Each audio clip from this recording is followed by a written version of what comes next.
안녕하세요. 오늘은 3월 13일 목장 성경 공부로 데살로니가전서 2장을 좀 살펴봅니다. 이번 3월 15일은 저희 교회 창립 기념일입니다. 그래서 집사 한수식이 있고요. 강사 목사님이 오시는데 김성은 목사님이 오셔서 주일 말씀과 함께 창립 기념 예배 또 말씀도 전해 주십니다. 그래서 저희들이 지난주에 이어서 데살로니가 전서를 좀 살펴보는데요. 데살로니가 전서 2장에 이제 첫 두 절은 그렇게 심각한 이야기는 아니고요. 단지 이제 2절에서는 빌립보에서의 고난을 이제 말씀하고 있고 3절부터는 사도 바울이 또 그 일행들이 어떠한 생각과 자세를 가지고 복음을 전했나 하는 것을 담대하게 기술하고 있습니다. 그리고 그 중에는 또 어떻게 데살로니가 사람들이 복음을 받아들였는가도 이렇게 기술하고 있거든요. 근데 이 내용을 잘 보면 이 내용에서 우리가 배울 수 있는 것이 우리가 크리스찬이면 이런 모습으로 사역해야 되겠구나라는 생각을 하게 하는 그런 내용들입니다.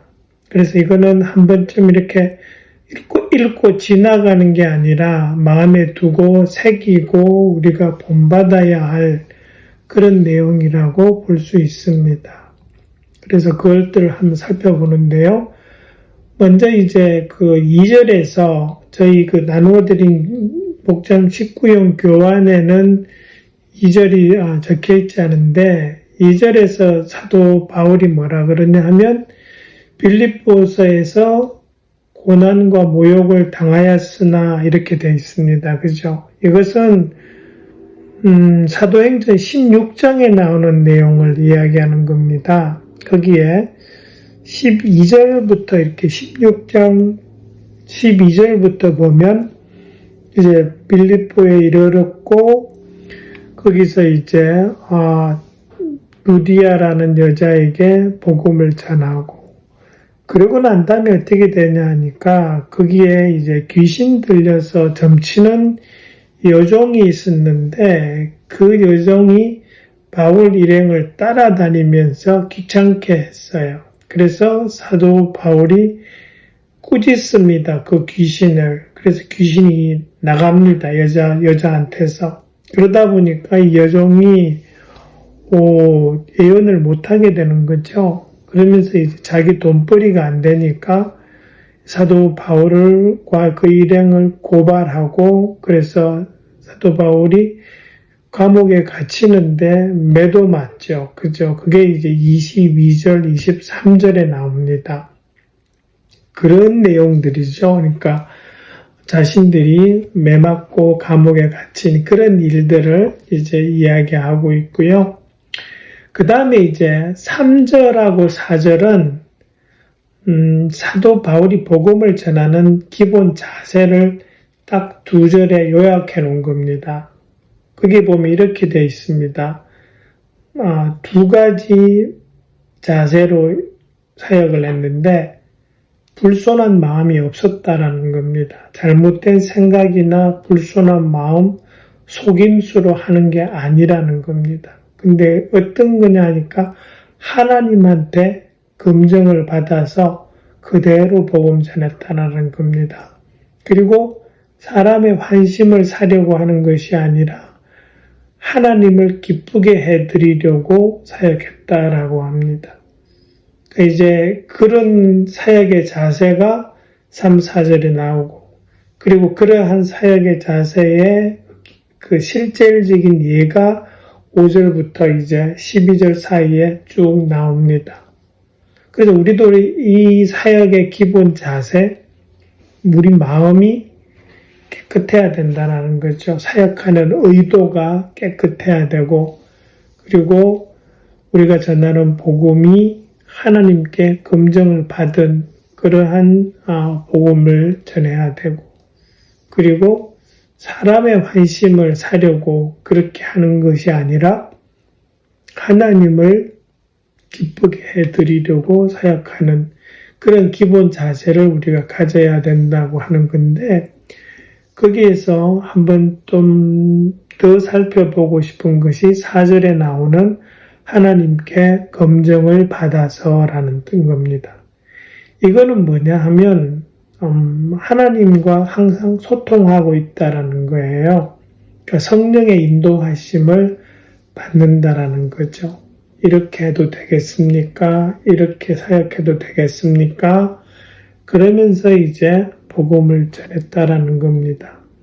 그래서 우리가 자칫 잘못하면 우리 스스로의 지혜와 방식으로 할 수 있는데, 사도 바울은 항상 하나님의 그 인도하심을 받으면서 그렇게 사역했다라는 것을 우리가 마음에 새겨둘 필요가 있는 거고요.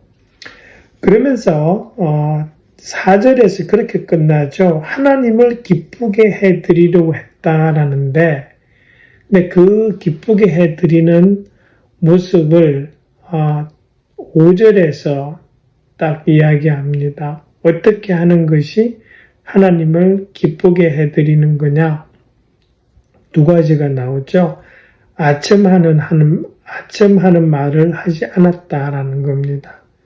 아첨하는 말을 한다라는 것은 사람의 환심을 사고, 또 그러면서 자기의 영광, 자기의 인정을 받고자 하는 그런 의도로 하는 말을 하는 것인데, 사도 바울은 그런 말을 하지 않았다라는 겁니다. 그러면서 또 하나 말은 탐욕을 부린 적이 없다라고 합니다. 복음을 전하면서 자기의 영향력을 가지고 부정한 이득을 취할 수 있었겠죠. 사실은 또 그런 사람들이 유대인들 중에 있었고요. 그리고 자신의 이익을 위해서 사람들을 거짓되게 이끌 수 있었던 그런 상황이 있겠죠. 근데 사도 바울과 그 일행들은 딱 아첨하는 말 없이, 그리고 탐욕 부린 것 없이 깨끗하게 그렇게 사역했다라는 것을 우리가 알 수 있는 그런 대목입니다.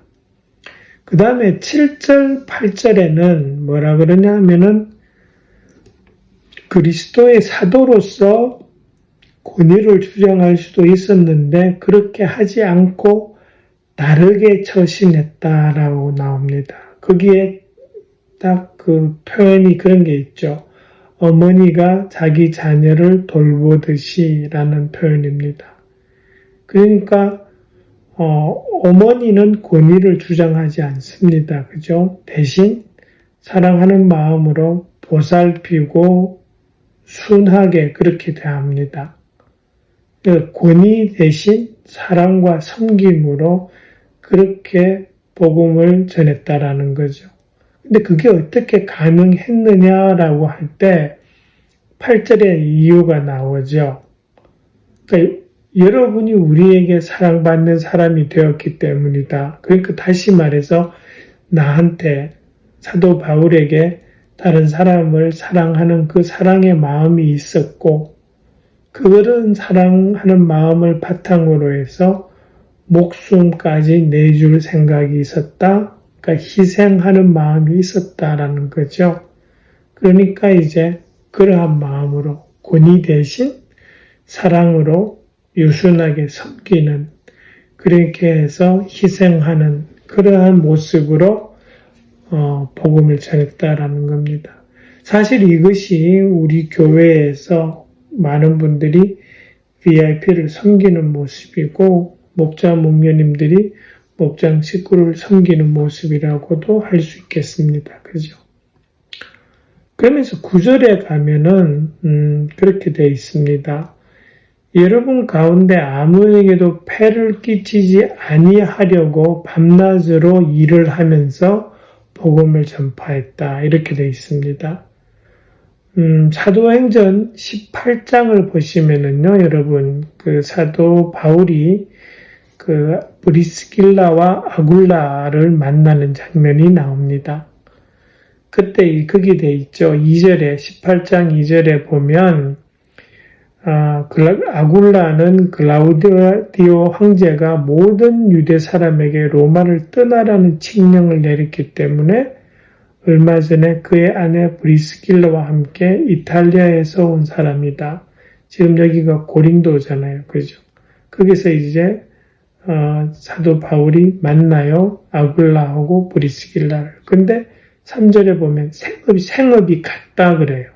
그러니까 사도 바울하고 아굴라하고 직업이 같아요. 근데 그게 보면 그들의 직업은 천막을 만드는 일이었다. 이럴 때 있어요. 그러니까 사도 바울이 천막을 만드는 일을 하면서 자급자족하면서 사역했다라는 것을 알 수 있는 대목이죠. 근데 사도 바울이 항상 자급자족했느냐? 그건 또 아닙니다. 여러분들이 빌립보서를 읽어보시고 또 고린도후서 11장의 그 9절을 특별히 읽어보시면 사도 바울이 빌립보 교인한테 이렇게 감사하는 대목이 나옵니다. 이 마케도니아 지역에서 사도 바울을 후원했다고 하는데 그게 빌립보 교인들입니다. 그러니까 빌립보 교인들이 사도 바울을 생각하면서 헌금을 보냈고 그 헌금을 가지고 사도 바울이 생활한 적도 있었다라는 거죠. 그런 게 이제 보이는 거고요. 그 다음에 10절부터 12절을 보시면 거기에도 보면 또 다른 처신의 모습이 나옵니다. 근데 앞에서는 어머니가 자녀를 돌보듯이 그랬고 이 11절에 보면 아버지가 자기 자녀에게 하듯이 그렇게 돼 있습니다. 그죠? 네, 그러면서 처신이라는 말이 또 나옵니다. 10절에. 그죠? 그러니까 이 처신이라는 말이 계속 반복되고 있는 게 보입니다. 7절에도 처신이라는 말이 나오고 10절에도 처신이라는 말이 나오죠. 다시 말해서 우리가 다른 사람들에게 복음을 전하고 그런 사역을 할 때에 우리들의 삶의 모습과 사역하는 모습이 다른 사람들에게 어떻게 비치느냐가 중요하다라는 것입니다. 그러니까 다른 사람에게 흠 잡힐 때가 없이 올바른 모습으로 처신하는 것이 필요했기 때문에 사도 바울이 그렇게 처신했다라는 말입니다.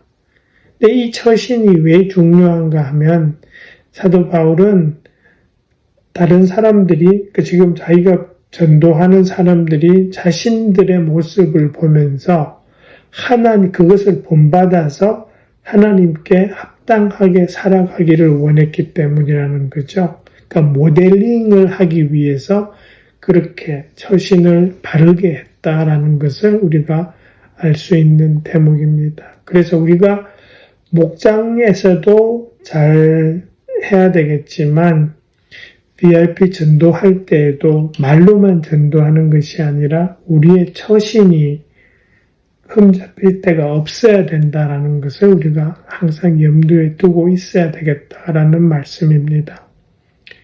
그러면서 13절하고 14절에 보면 사도 바울이 감사하는 것은 이렇게 돼 있어요. 그러니까 데살로니가 사람들을 생각하면서 사도 바울이 하나님께 감사해요. 왜 그랬냐 하면 이 데살로니가 사람들이 복음을 받아들인 태도가 너무 좋았기 때문입니다.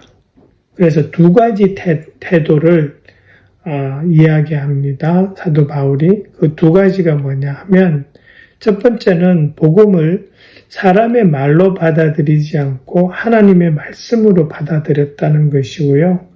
두 번째는 유대에 있는 하나님의 교회를 본받는 사람이 되었다 그랬습니다. 그러니까 사도 바울이 복음을 전하면서 유대에 있는 그 교회는 어떻게 살아가는지를 말씀을 했겠죠. 그리고 이 데살로니가 사람들이 우리도 그런 교회를 만들어야 되겠구나라는 그런 챌린지를 받고 그렇게 노력했다라는 것입니다. 그러한 모습을 보면서 사도 바울이 하나님께 감사했다라는 그런 말씀을 하고 있는 것입니다. 그리고 이제 14절부터요, 14절 후반절부터 16절에서 사도 바울이 하는 이야기는 뭐냐 하니까 유대 사람들이 잘못한 것들을 이야기합니다. 그렇게 거기에 보면은 14절 후반부에 이렇게 되어 있죠. 그들이 유대 사람에게서 고난을 받은 것과 같이, 근데 이 그들이라고 하는 것은 유대에 있는 크리스찬들이거든요. 유대의 크리스찬들이 유대인들로부터 고난을 받았다. 이렇게 된 것은 뭐냐 하니까 이 유대인들이 예수님 믿은 동족인 유대인들을 박해했다라는 것을 알 수 있습니다. 그게 이제 14절부터 15절에서 나오는데 애가 되는 것이 이제 사도행전의 8장에 있는 예루살렘 교회를 박해하는 사건이죠. 사실은 사도 바울이 거기에 앞장섰던 사람입니다. 그죠? 그러면서 그것이 잘못됐다라는 것을 지금 이야기하는 거고요. 그리고 또 우리가 알 수 있는 유대인들이 잘못한 것은 예수님과 예언자를 죽인 일입니다. 예수님 죽인 건 확실하고 그 다음에 나중에 가면 사도 야고보도 죽게 되죠. 그리고 우리 스데반 집사도 죽이고 그런 모습들을 보면서 유대인들이 그런 잘못을 저질렀다라는 걸 지금 이야기하고 있고요. 그러면서 모든 사람에게 적대자가 되었다라고 하는데 이때의 모든 사람은 모든 사람들이라기보단 모든 크리스찬이라고 보는 것이 더 맞는 말이겠죠. 그죠? 그러니까 유대인들이 예수님을 믿는 사람들을 계속 박해하는 그러한 것들을 지금 염두에 두고 있는 것이고요. 그 다음에 16절에 가면은 이방 사람에게 말씀 전해서 구원 얻게 하는 일까지도 방해하고 있다라고 해요. 근데 이거는 사도행전 여러분 17장에 보시면 그 데살로니가 그 교회에서 데살로니가에서 사도 바울 일행이 전도하다가 정말 쫓기듯이 나옵니다. 그 내용들을 보면 유대인들이 그렇게 방해한 것이거든요. 그러다 보니까 이제 이 유대인들이 심지어 이방인들에게 전도하는 것까지도 방해했다라는 걸 우리가 알 수 있는 거죠. 그러면서 이제 유대인들이 한 이 행동들은 본받지 마라라는 것을 지금 이야기하고 있는 것이고요. 그 다음에 15절에서 이런 말을 합니다. 유대 사람은 하면서 뒤에 가서 하나님을 기쁘게 해드리지 않고 이렇게 돼 있죠.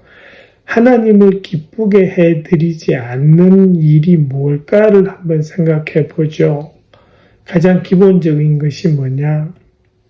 여러분 그거는 구약을 이렇게 읽어보면 이스라엘 백성에게 하나님이 노하시는 장면들이 많이 나오는데 그게 공통적인 것이 있습니다. 그것은 하나님 말씀에 대한 불순종과 반항입니다. 신명기 9장에 가면은 특별히 이스라엘 사람들의 그 불순종에 대해서 모세가 이제 쭉 이야기하는 그 장면이 이제 나옵니다. 신명기 9장의 제목부터가 백성의 불순종입니다. 그러면서 이제 9장 7절에 가면 모세가 뭐라고 하니까 이스라엘 사람들 보고 당신들은 이집트 땅에서 나오던 날부터 이곳에 이르기까지 줄곧 주님을 거역하였습니다. 다시 말해서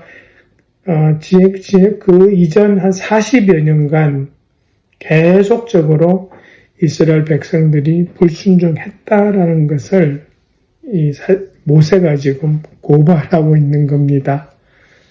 근데 이 고발이 사실은 우리에게도 하는 경고의 말씀입니다.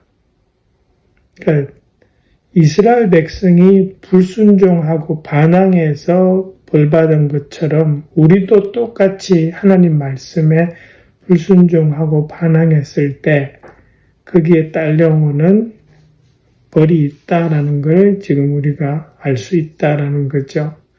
그러면서 이제 16절에 뭐라 그러시냐 하면 16절 후반에 이렇게 되죠. 그들은 자기들의 죄의 분량을 채웁니다. 마침내 하나님의 진노가 그들에게 이르렀습니다. 하나님의 진노가 이르렀다라는 게 뭘 뜻할까를 생각해 보면은요, 몇 가지를 생각해 볼 수 있습니다. 여러분 예루살렘에 기근이 들었다라는 게 사도행전에 나옵니다. 그죠? 그게 AD 44년부터 47년에 이르기까지 꽤 긴 시간 기근이 있었습니다. 그래서 그 사도 바울이 예루살렘 교회를 돕기 위한 모금을 해서 전달하기도 했었죠. 그런 것도 있고, 그 다음에 이제 또 보시면 로마에서 아까 고린도에서 브리스길라와 아굴라를 만나게 된 게 그들이 로마에서 쫓겨났기 때문이거든요. 그것도 벌받은 거라고 할 수 있습니다. 그 일이 주 49년에 일어났습니다. 그리고 이런 것들이 진노가 그들에게 이르렀다라는 말이 지금 일어나고 있는 일뿐만 아니라 미래의 환란을 가리킬 수도 있습니다. 가장 가까운 예가 이제 나중에 사도 바울이 순교하고 난 이후에 그 예루살렘 성이 무너지죠. 예루살렘이 함락되고 성전이 붕괴됩니다. 그게 이제 AD 70년에 일어납니다. 로마 군대에 의해서. 그런 것들을 보면 이 하나님의 진노가 이르른다라는 게 지금 있는 일일 수도 있고 또 미래의 환란을 가리킬 수도 있다라는 걸 우리가 알 수 있다라는 거죠. 네, 그리고 이제 제가 16절까지만 살펴보고요. 2장에 17절부터 20절까지 몇 절이 더 있습니다. 근데 그 주 내용은 내가 다시 데살로니가에 가서 여러분들을 만나고 싶다라는 그러한 소망을 이야기하고 있는 대목이 이 2장 뒷부분에 있습니다. 네, 그래서 이 내용들을 잘 한번 살펴보시고 또 목장 식구들과 함께 데살로니가 전서도 다시 한번 읽어보는 그런 계기가 되면 좋겠습니다. 네, 수고해 주시기 바랍니다. 감사합니다.